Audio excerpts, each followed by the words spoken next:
আপনাদেরকে বলি, আপনারা বলবেন, সকলকে বলবেন যে আল্লাহর রহমতে আগামী দিনে যদি ধানের শীর্ষে আপনারা বিজয় লাভ করাতে পারেন, তারপরে এই বাবুগঞ্জ সকল উন্নয়ন কোনোভাবে অনুন্নত থাকবে না।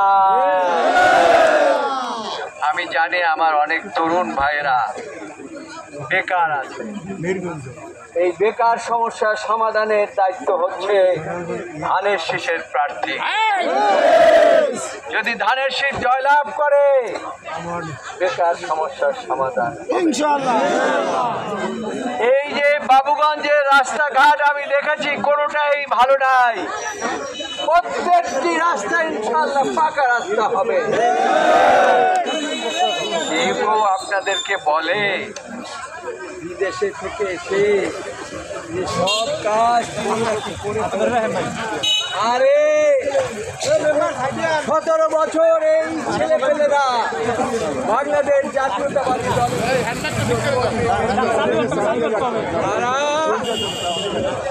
যারা বাড়িতে ঘুমাতে পারে না,